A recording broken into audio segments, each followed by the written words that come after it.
to Spectrum News at 9. My name is Xavier Robert, coming to you live from Uyo, the capital city of Akwa Ibom. Let's take a look at the headlines. President Buhari congratulates Christians on Easter celebration, urges Nigerians to believe strongly in the country for better seasons ahead. Federal government honors Olubadan with ecological intervention for first anniversary. Plus, UN demands Taliban revoke ban on women staff.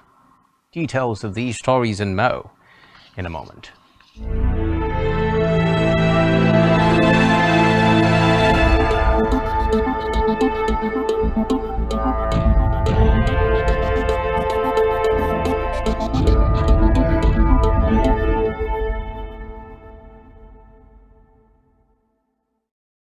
We begin tonight with Nigeria's leader, President Muhammadu Buhari, who has congratulated Christians on Easter celebration and urged Nigerians to continue to be confident in the country for better seasons ahead. Describing Easter as the season commemorating the triumph of light over darkness, the president urged Nigerians to celebrate the season with love, compassion, kindness, resilience, and forgiveness. He also commended Nigerians for their support of the electoral process that produced the next set of leaders at the federal and state levels. According to him, his government's successes in security, economy, infrastructure, new oil frontier basins, landmark legal reforms, as well as food sufficiency, among others, were possible due to the support of Nigerians who enabled him to honor his vows to keep the country united, prosperous, and secure. In a related development, Lagos State Governor Babajide Sanwo-Olu has urged residents, particularly Christians, to emulate Jesus Christ's virtues of humility, perseverance, and compassion, which made him die on the cross for the atonement of sins and reconciling humans to God. Governor Sanwo-Olu, in his Easter message issued today by his Chief Press Secretary Boyega Akosile, the governor, who rejoiced with Nigerians, particularly Christian, faithful, and residents of the state as they celebrate, urged all to continue to live in peace, love, and harmony with believers in other faiths, noting that good neighborliness, selflessness, patience, and love were among the several lessons taught and exemplified by Jesus Christ. Meanwhile, Governor Demola Adeleke of Osun State has felicitated Christians on Easter. He also charged them to use the occasion to reflect on the very essence of the divine sacrifice by Jesus Christ. Adeleke, who in a message today signed by his spokesperson Olawale Rashid, noted that Easter impressed on humanity the unquantifiable power of love, tasked the Christian faithful to let the valuable lesson of Jesus' sacrifice reflect on them all the time. The Osun governor charged Christians to hold to the message of love and compassion, which are the basis of the Easter celebration. Still on Easter celebration, in commemoration of the crucifixion of Jesus Christ, Christians in Akwa Ibom State and the world at large have celebrated Good Friday, which is the end of the Holy Week, today to mark the death and burial of Jesus Christ. Christians have been urged to exemplify the virtues of love and sacrifice, as well as service for the advancement of the collective growth and development as a people. Speaking with Spectrum Television today on the significance and message from the Good Friday celebration, some clergy said the day is a sober reflection of the good works of Christ and his sacrifice to humanity. We are live at St. Stephen Cathedral of the African Church of Nigeria, headquarters here at Wellington Bassey Way, Uyo, Akwa Ibom State, where Christian faithful of this denomination have gathered in the church just behind me to celebrate what is known in the Christendom as the Good Friday. Good Friday is the day that Jesus died, and we are celebrating this day because Jesus has given us example of sacrifice.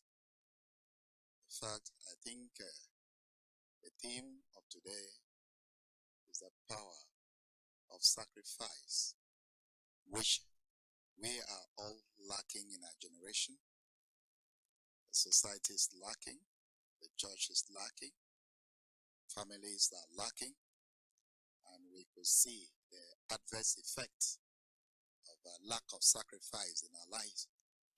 In Christian food, it is called Good Friday because that was the day that Jesus was led to the cross. And it was the day that Jesus was killed at the cross of Calvary. And the essence of his death made it to be called Good Friday. Good Friday is so significant in the life of the Christians because they celebrate the death of our Lord Jesus Christ, who died on the cross to set us free, to redeem us, to deliver us, and to remove whatever things that have been hung against us. My prayers for Akwa Ibom State as a whole. Akwa Ibom State is our land. And as Akwa Ibom State, it's for Jesus Christ. Thank God, Akwa Ibom State is called Akwa Abasibom. In other words, this land belongs to God. My prayers for this land, from the governor to every one of us, the ministers and Christians, is we should look up to Christ for peace, for good governance. We should look up to Christ and also remember the people that the government is governing now. I wish everyone in Nigeria, I wish the world the blessing of Almighty and the blood of Jesus that speak better things than the blood of Abel upon their life, upon the state, upon the country. Prayer is very simple, that we will not only celebrate, we will not just pass through the Good Friday, but we should allow the spirit of Good Friday to dwell in us, to live in us, that spirit of sacrifice. That's just In the meantime, as Nigerian Christians join their counterparts worldwide to celebrate this year's Easter, marking the death and resurrection of Jesus Christ, the Bauchi State Sector Command of the Federal Road Safety Corps FRSC is to deploy a total of 750 personnel and 200 volunteers for its 2023 Easter Special Operations. The 24-hour operations, according to the Sector Commander Yusuf Abdullahi, would hold between Thursday 6th April and Tuesday 11th April 2023. Abdullahi informed that 20 operational vehicles, 10 ambulances, 15 recovery vans, 3 heavy-duty recovery vehicles, 12 light recovery vehicles, 2 extricating machines, 2 breathalyzers, alcoholizers machines, as well as 3 roadside clinics have been deployed and activated for the operations. He further informed that part of the activities of the special operations is aggressive public enlightenment in churches and mosques, especially during the Ramadan Tafsir programs. Meanwhile, Inspector General of Police IGP Usman Al-Khalibaba has ordered the State Commissioners of Police to deploy police personnel and operational assets to flashpoints within areas of their responsibilities across the Federation. Baba also charged supervising Zonal Assistant Inspectors General of Police with intensive and proactive visibility patrol at all worship centers, train stations, highways, motor parks, airports, waterways, recreation centers, banks, and other financial institutions. Further, the IGP said necessary precautions should be exercised to ensure a crime-free and peaceful environment for religious, cultural, and other socio-economic activities meant to boost the general public's confidence. Force PRO CSP Olumuyiwa Dejobi, who disclosed this in a statement made available to newsmen in Abuja, added that in-depth security checks and patrols of all public spaces and essential government assets should be maintained. In a separate development, federal government has agreed to honor Olubadan of the Badon land, Oba Lekan Balogun with ecological intervention in the Oyo State capital to mark his first-year anniversary on the throne. This was the outcome of the meeting in Abuja in the office of the Secretary to the Government of the Federation SGF Ecological Project Office, where Oba Balogun was described as a nationalist and deserving of anything that would enhance the good living of his people. Oba Balogun was installed and presented with the staff of office by Governor Seyi Makinde as the 42nd Olubadan of Ibadan land on March 11, 2022, and clocked a year on the throne last month. But the memorable occasion could not be celebrated due to the general elections across the country. Meanwhile, ahead of the celebration scheduled for the middle of May, the monarch requested for an audience with the SGF on the ecological issues affecting his domain, Ibadan land. In the meantime, the federal government, through the Ministry of Communications and Digital Economy, has commenced the implementation of the second and third phases of the 41.6 billion naira Nigerian Communications Commission's NCC broadband connectivity intervention in critical sectors across the country.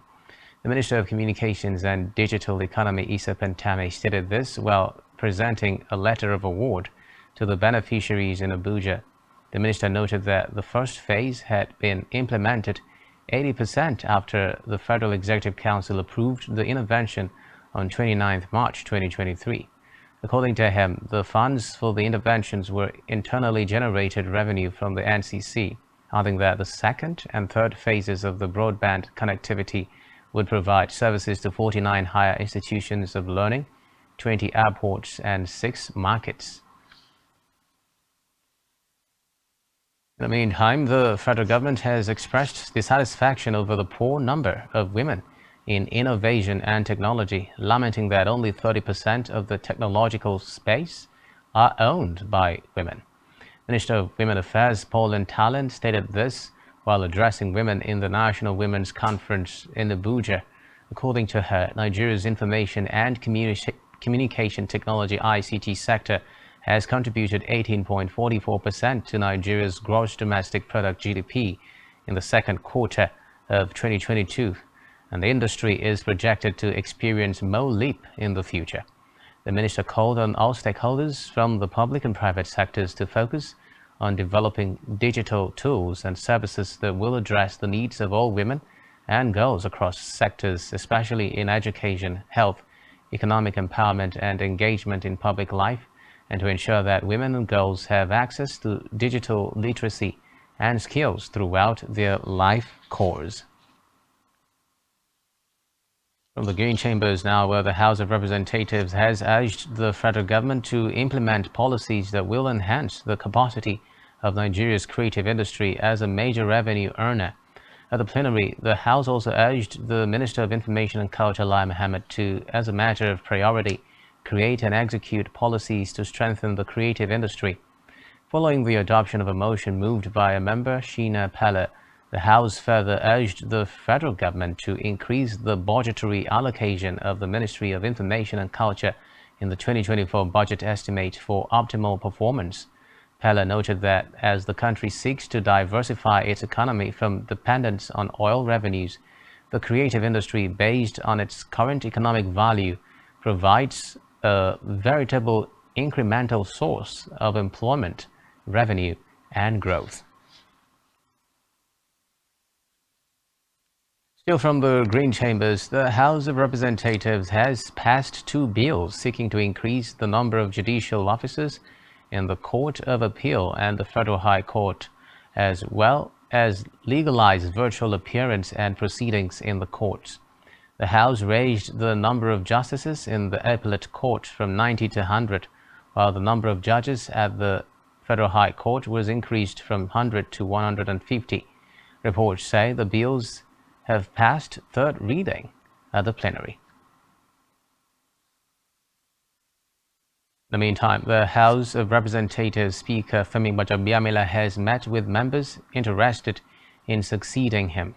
Those at the meeting included Deputy Speaker Ahmed Idris Wase, Chairman House Committee on Appropriation Aliyu Batara, Chairman House Committee on Navy Yusuf Gagdi, Chairman House Committee on Media and Public Affairs Benjamin Kalu, and Chairman House Committee Inland Transport Tajuddin Abbas. Others include Chairman House Committee on Disaster Preparedness Abdul Rahim Alawi, Chairman House Committee on Water Resources Sada Soli Jivia, Abubakar Yalaman, and Sani Jaji. Electoral matters now, where the Independent National Electoral Commission (INEC) has complied with the directive of the Governorship and House of Assembly Petition Tribunal in Ogun State to allow the New Nigeria People's Party (NNPP) have access to all election materials used for the conduct of the recently held election in the state. It would be recalled that NNPP had earlier approached the tribunal over the failure of INEC to include its name in the ballot papers used for the election. The tribunal granted the request a few days ago, prompting INEC to release the election materials to the NNPP councils Olufemi Oguntoyibo and Izunya Dale for inspection. Reports say INEC allowed the party to photocopy, scan, pay for, and obtain certified true copies of all the documents used in the conduct of the governorship election. In education, the Academic Staff Union of Universities (ASU) has called for the redistribution of the 320.3 billion naira intervention fund approved by the federal government for tertiary institutions in the country. According to reports, President Buhari had approved the sum of over 320 billion naira as the 2023 intervention funds for public tertiary education institutions in the country. The Executive Secretary of TET Fund, Sani Achona, disclosed this in Abuja during the fund's annual strategic planning workshop with all heads of beneficiary institutions. Achona called for a redistribution of the fund to ensure that it accounts for 90% of what has been approved to go to universities, polytechnics, and not kept as bureaucracy. In another development, the Directorate of Technical Cooperation in Africa, DTCA, has expressed interest in forming a partnership with the National Youth Service Corps (NYSC) to mold Nigerian graduates in the diaspora for nation building.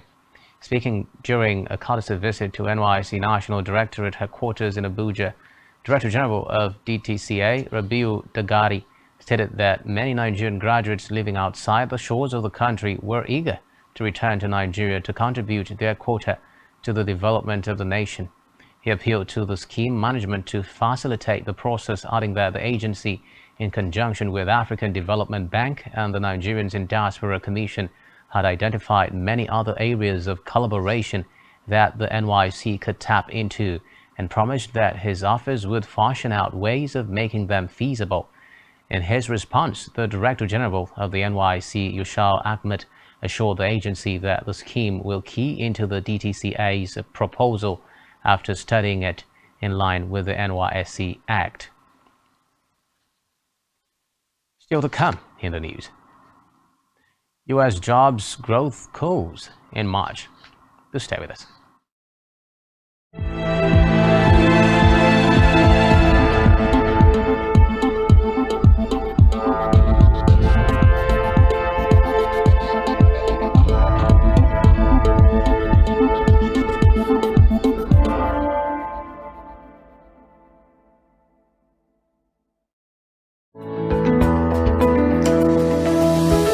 Business exists only to meet the needs of the people, but there's an extra advantage if your product and services are pitched on a platform that gives you the added advantage over your competitors. For your desired return on investment and so much more, advertise on Spectrum Television, on StarTime's DTH Channel 421 and on free-to-air with a frequency of 12733. Spectrum Television, broadening your horizon.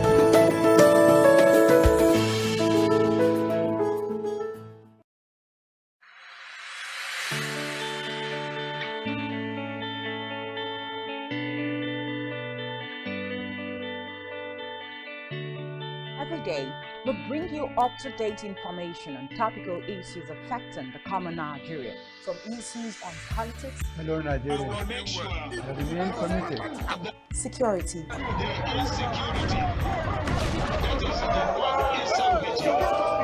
education, health, lifestyle, and so much more. Join Janice Kobum and Uyai Anyeken every weekday from 7 a.m. to 9 a.m. on Rise and Shine Daily, exclusive on Spectrum Television.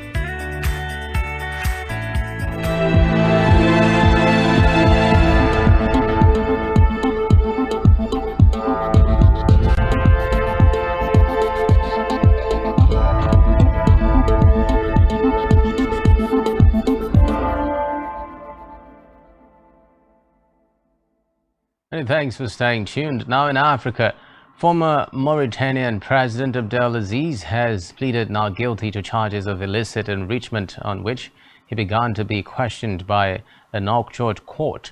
The court resumed hearings after a 2-week recess and reading of charges against him. Reports say Aziz faces charges of abuse of office, influence peddling, illicit enrichment and money laundering, along with 2 former ministers and businessmen. Still in Africa, Tunisian President Kais Saied has rejected foreign dictates from the International Monetary Fund (IMF), which is installed talks with the country over a bailout package. Saied noted that the foreign dictates that will lead to more poverty are unacceptable. Recall that Saied's government reached an agreement in principle in mid-October for $2 billion package from the IMF, but the deal has not been approved by the lenders board.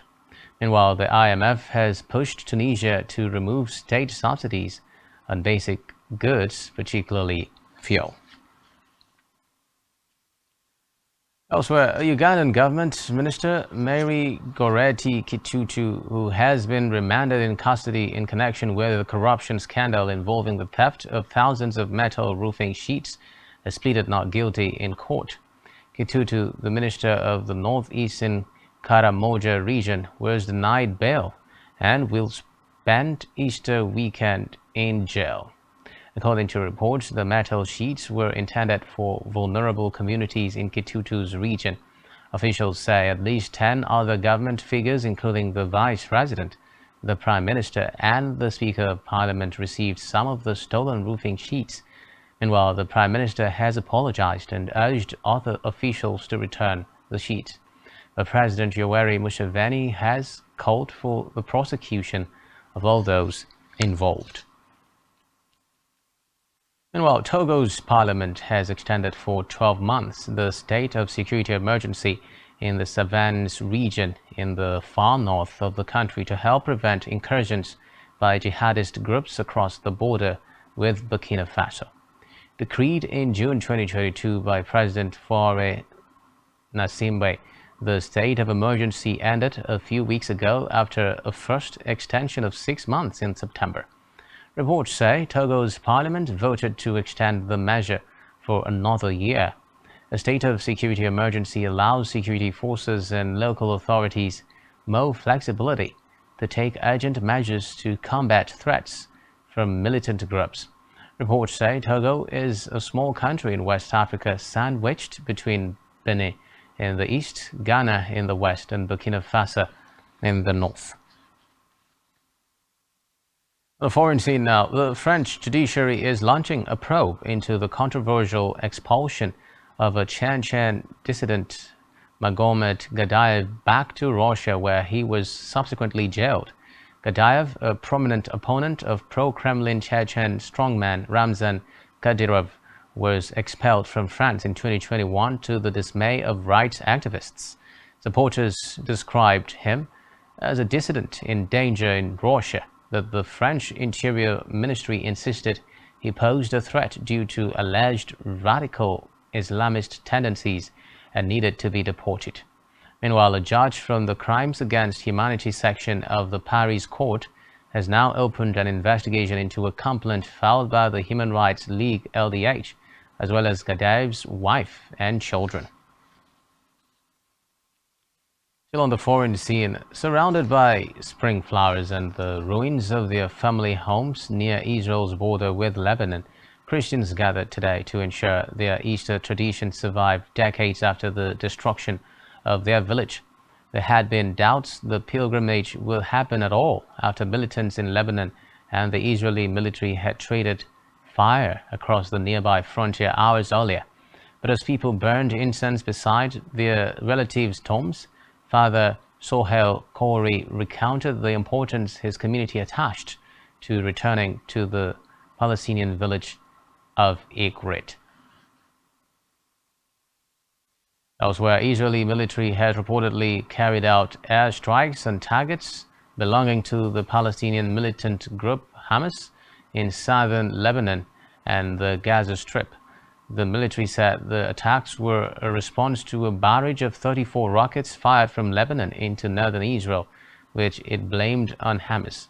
Reports say militants in Gaza had fired dozens more rockets after the strikes began.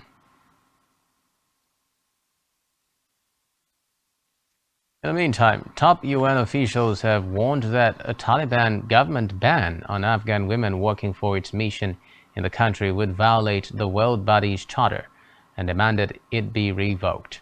The United Nations also announced it had instructed all its Afghan staff, men and women, not to report to the office after the ban was confirmed. Under their austere interpretation of Islam, Taliban authorities have imposed a slew of restrictions on Afghan women since seizing power in 2021, including banning them from higher education and many government jobs. The increasing curbs are reminiscent of the Taliban's first government between 1996 and 2001, when the UN said they were responsible for repeated human rights violations, particularly against girls and women. Russia now, where Moscow has formally charged US journalist Ivan Gershkovich with espionage today. He has denied the accusations. According to reports, the arrest of Wall Street Journal correspondent Ivan Gershkovich prompted an outcry from media outlets and rights groups as well as government officials in Washington. Meanwhile, Gershkovich's arrest is seen as a serious escalation of Moscow's crackdown on the media. On the foreign scene, the head of the regional military administration, Alexander Prokudin, says Russian shelling has left 7 people injured in the Kherson region of southern Ukraine. Prokudin on his Telegram said the strikes hit a series of communities along the Dnipro River near the city of Berezlev. He noted that 6 people were wounded when a drone dropped explosives on the village of Zmivka, and another person was injured in the nearby settlement of Kozatsky. According to him, medical workers have provided emergency treatment and will transfer the injured civilians to a hospital in the larger city of Kherson.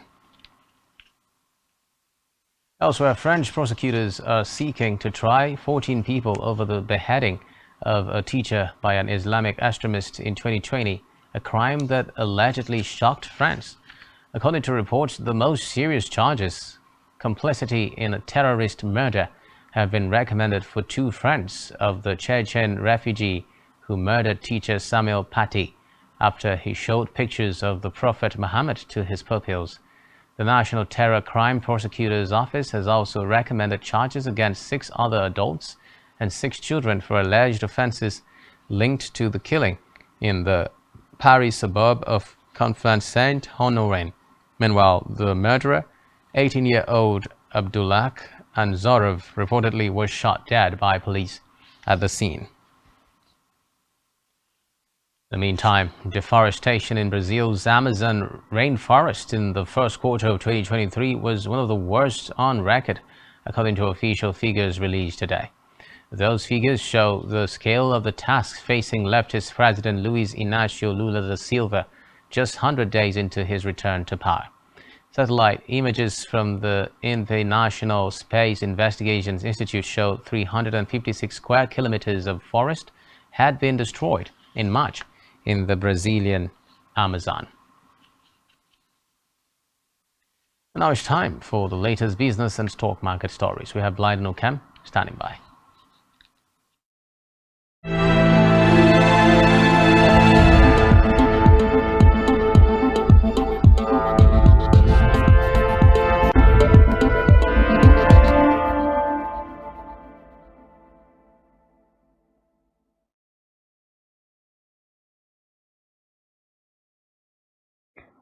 Thank you, Xavier Roberts. Good evening. It's business news, and my name is Blyden Okam. In the news, U.S. jobs growth cools in March. The U.S. economy created 236,000 jobs in March, the least since December of 2020, and almost matching market expectations of 239,000, pointing to a gradual cooling in the labor market as high borrowing costs and prices are forcing companies to cut costs. Meanwhile, the jobless rate edged down to 3.5%, below market expectations of 3.6%. To the World Food Price Index.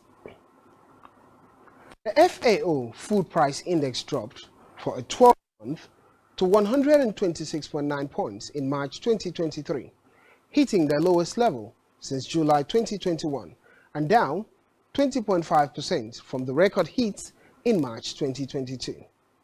The cost of cereals declined 5.6%, with international prices falling 7.1% for wheat, amid ample global supplies and strong competition among exporters. Prices for vegetable oils went down 3%, as lower soy, rapeseed and sunflower oil quotations more than offsetting higher world palm oil prices. And cost of dairy aged 0.8% lower, driven by cheese and milk powders, while butter prices increased. On the other hand, prices rose for meats at 0.8%. Prices also went up for sugar 1.5%, with the index hitting its highest level since October 2026, amid concerns over lower global availabilities in the 2022-2023 season, following declining production prospects in India, Thailand, and China. In Nigeria. In the first quarter of 2023, stock market investors snubbed Airtel Africa for its market rival, MTN Nigeria, as the telecommunication company battled for domestic and foreign portfolio investments. During the period between January to March, portfolio investors reduced their investment in Airtel Africa, leading to shareholders of the firm suffering an 18.58% decline in their investment held within the telco. Airtel shares plummeted in value to 1,331 naira 1 kobo as of Thursday, from 1,635 naira it opened the year with, on the back of low demand from portfolio investments. As a result, shareholders of Airtel Africa lost a whopping 1.14 trillion naira in their total investment in the company. Also, Airtel Africa's market valuation slumped to 5 trillion naira from 6.14 trillion naira. To the World Bank's outlook. The naira lost 10.2% of its value in 2022, according to the World Bank. This came as rising food and fuel prices were responsible for high inflation in the country in 2022. The Global Bank revealed this in its latest Africa's Polls report for April 2023. It explained that a worst performing currency in the sub-Saharan African region was the Ghanaian cedi in 2022, which lost 40% of its value in the year. It stated that the currency has already lost 20% of its value so far in 2023. Commenting on the naira, the World Bank said other currencies with significant losses last year include those of Sudan, 23.6%, Malawi, 20.7%, and the Gambian, 14.6%. It is the Easter holidays, and the Nigerian stock market is on break until Tuesday after Easter Monday. Happy Easter, and back to Xavier Roberts for the rest of the news. And thanks, Blyden. Still to come in the news. Ateta targets end to Arsenal's Anfield hoodoo. Do stay with us.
Thanks for staying tuned. Now in health, the federal government has called on state governments to prioritize the employment of healthcare workers, particularly in rural areas. It noted that while the country faces the challenge of inadequate health workers due to brain drain, there is an imbalance in workforce distribution between the urban and rural areas. Speaking at a press briefing in Abuja in commemoration of the World Health Day and the World Health Organization's 75th anniversary, Nigeria's representative of World Health Organization, Dr. Walter Mulombo, urged governments at the state and local levels to invest in the employment and remuneration of health workers in rural areas. And well, the World Health Organization WHO Regional Director for Africa, Dr. Matshidiso Moeti, said 672 million people do not have access to the health care they need. Moeti said the results from weak health systems is characterized by inadequate health infrastructure, poorly designed policies to limit financial barriers to health services, shortage of qualified health workers, inadequate access to quality medicines, medical products, and innovative technologies. She said this in her message to commemorate the World Health Day 2023 and the WHO's 75th anniversary. To sports now, where the Arsenal manager Mikel Arteta said he was undeterred by the club's poor record at Anfield, targeting a win against Liverpool on Sunday that would keep them on course to win the Premier League title. Arteta's men lead Manchester City by 8 points at the top of the table ahead of the weekend fixtures, with Pep Guardiola's team in action against bottom-of-the-table Southampton on Saturday. Meanwhile, the Gunners have not won a league game at Anfield since Arteta played in a 2-0 win in 2012. Reports say under Jurgen Klopp, Liverpool have won the past 6 league meetings between the sides at home by a combined score of 22-4. But Liverpool are languishing in 8th place in the table, 29 points behind the Gunners, and Arsenal have already ended a long wait to win away at Tottenham this season. Still in sports, Christian Eriksen could make his first appearance for Manchester United since January, when the Red Devils host Everton on Saturday, but Luke Shaw faces a spell on the sidelines. Reports say Eriksen's return ahead of schedule is a huge boost for the Old Trafford club, with United still involved in 3 competitions. Meanwhile, the Danish midfielder, aged 31, was expected to be sidelined until later this month after injuring his ankle in United's 3-1 FA Cup victory over Reading. In the meantime, Chelsea, under the leadership of Todd Boehly, are reportedly set to appoint the club's former head coach Carlo Ancelotti as Graham Potter's permanent replacement after Frank Lampard's contract expires at the end of the season. Boehly sacked Potter last Sunday and temporarily put Lampard as a caretaker manager until the end of the season. However, the American has added Ancelotti, who is currently the head coach of Real Madrid, to the list of potential candidates to replace Potter permanently. Ancelotti restored his reputation following a mediocre spell at Everton by masterminding Real Madrid's unlikely Champions League triumph last season. In entertainment news, Nigerian singer David Adeleke, also known as Davido, has recounted his struggles with getting fans to accept his albums. He said he was elated by the positive reception being given to his latest album, Timeless, after 12 years on stage. Davido spoke in the recent episode of the Afrobeats podcast hosted by Adesope Olajide. And finally, on entertainment today, Nigerian singer Teniola, but popularly called Tenny, has announced the completion of her new album. The Nigerian hit maker made the announcement via her Twitter account. Reports say, though Tenny did not reveal the album title or the anticipated date of release, she disclosed that the world is not ready for her upcoming musical album.